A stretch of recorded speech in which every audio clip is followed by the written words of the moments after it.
네, 김영환입니다. 다니엘서 계속해서 묵상하고 있습니다.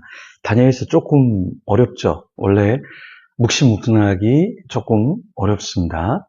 묵시문학이 그냥 단순히 딱 보이는 대로 해석하고 들리는 대로 이해하는 게 아니라 좀 상징적인 면도 있고 또 미래에 일어날 일이 있고 또 과거에 이미 일어난 일을 이야기하면서 이중 예언이라 그러죠. 미래의 일도 같이 이야기하기 때문에 이게 좀 쉽지는 않습니다. 그래서 다니엘서랑 또 우리가 그 다음 살펴볼 요한계시록은 어려워요. 그러니까 이단들이 이걸 갖고 자기 나름대로 막 풀거든요. 그럼 이게 맞는지 틀리는지 모르니까 사람들이 거기에 빠지잖아요. 그래서 제가 특별히 다니엘서 계시록 이 부분을 좀 같이 계속해서 나누려고 합니다. 다니엘서 11장 1절부터 45절에 보면은 역사에 대한 이야기가 나와요. 근데 그 역사가 어떤 역사냐면 인간의 욕망, 권력, 정치의 흐름 이런 것이 여기에 나타나는데요. 그러면서 우리는 어떠한 삶을 살아야 되는가 우리가 좀 더 살펴보면 좋겠는데요. 우선은 하나님의 섭리와 궁극적인 통치를 다니엘서 11장에서 이야기하고 있습니다. 11장이 정치사의 이야기지만 단순히 인간의 역사를 기술하는 것이 아니라 하나님의 백성이 어떻게 하나님의 역사, 일하심을 고백해야 되는가 그것을 보여주는 것이죠. 그러니까 1절에서 4절에 보면은 페르시아와 헬라 제국이 등장합니다. 11장 1절에 보면 내가 메대 사람 다리오 원년에 일어나 그를 도와서 그를 강하게 한 일이 있었느니라. 자, 여기 메대 사람 다리오 원년에 일어나서 자기가 그를 도와서 강하게 했다. 역사적인 사건에 대한 이야기를 하죠. 다니엘서 10장에 천사적 메시지가 있었고요. 11장에 이제 구체적인 역사 예언으로 들어갑니다. 2절에 보면은 이제 4명의 페르시아 왕이 나와요. 그러니까 구체적인 4왕이 나오는데요. 그 왕은 캄비세스랑 스메르디스, 다리오 1세, 크세르, 크세스 이 4왕이 나옵니다. 크세르, 크세스 왕은 우리가 잘 아는 왕이에요. 영화 300 여러분 아시죠? 잭 스나이더 감독이 연출한 영화에 남자들이 굉장히 복근을 이렇게 가지고서 전쟁하는 그 영화잖아요. 많은 사람들이 본 영화인데요. 이 왕이 누구냐면 크세르크세스 1세입니다. 영화 속에 등장하는 그 인물이 실제로 성경 안에 있었던 그런 왕이죠. 키가 3m에 달하는 존재로 영화에서 묘사가 되고요. 굉장히 얼굴이 보석이 박혀 있고 몸에는 금 장신구가 있고 크세르크세스가 굉장히 강렬한 인상을 묘사해주면서 등장하는데요.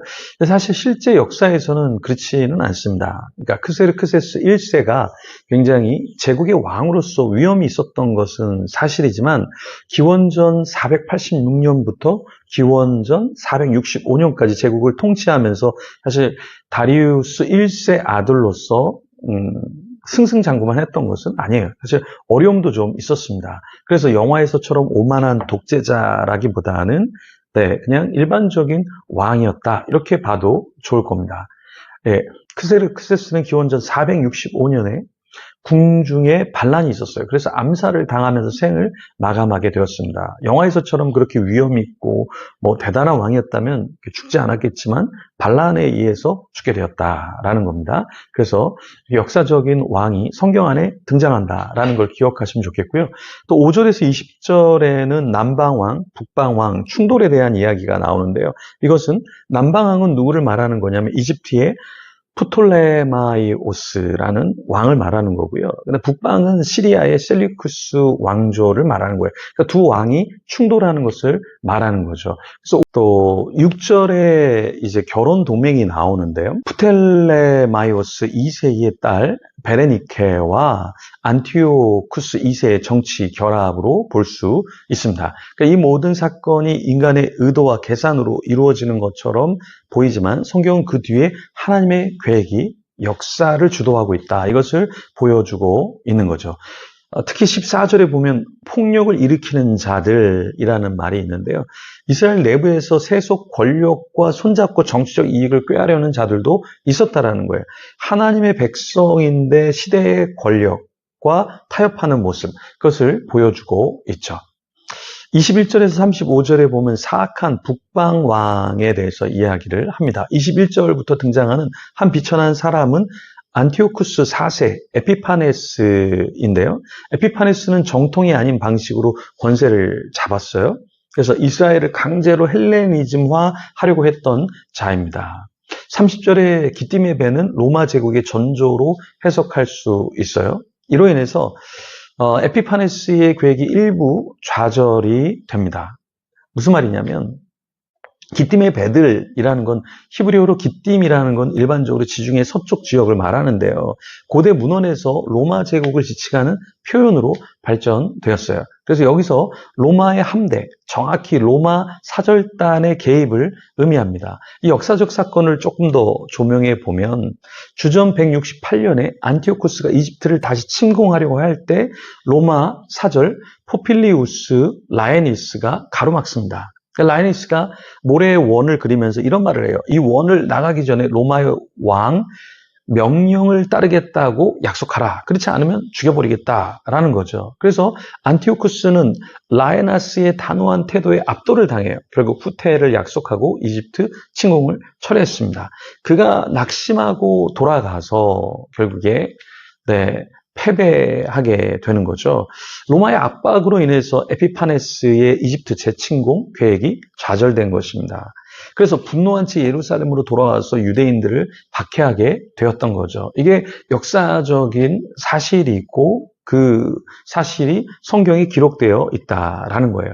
그래서 31절에 보면 군대가 일어나서 성소와 견고한 곳을 더럽히며 날마다 드리는 제사를 폐하며 멸망하게 할 가증한 것을 세울 것이며, 이게 무엇이냐면 예루살렘 성전에 제우스 신상을 세우고 돼지를 제물로 바친 사건, 주전 167년에 있었던 것을 말하는 거예요. 그러니까 역사적으로 있었던 사건이고요. 그래서 그것을 성경이 예언하고 있다라는 거죠. 많은 유대인들이 배교하거나 타협했어요. 이에 반해 백성 중에 지혜 있는 자, 믿음을 지킨 자들도 여전히 있었다라는 겁니다. 오늘날도 마찬가지입니다. 오늘날도 여러 가지 역사적인 일이 있고 정치적인 일이 있지만 그 가운데 하나님을 믿고 하나님 편에 서서 권력을 두려워하지 않는 자가 있고요. 권력이 두려워서 하나님을 내팽개치고 세상에 부합하는 자들이 여전히 있다라는 것입니다. 근데 중요한 것은 그 역사의 주관자가 인간이 아니라 그 뒤에 있는 하나님이다라는 것을 오늘 본문이 말해주고 있다라는 것이죠. 역사적인 일을 다니엘서가 이야기합니다. 그러면서 역사 뒤에 하나님이 계시고 하나님을 저버린 자의 운명이 어떻게 될 것인가, 그것을 또한 오늘 보여주고 있는 것이죠. 그래서 우리가 보이는 것에 굴하는 자가 아니라 보이지 않는 것을 더 생각하면서 살아가는 저와 여러분이 되기를 소망합니다. 그런 자 되도록 같이 기도하며 하나님 앞에 나아가겠습니다.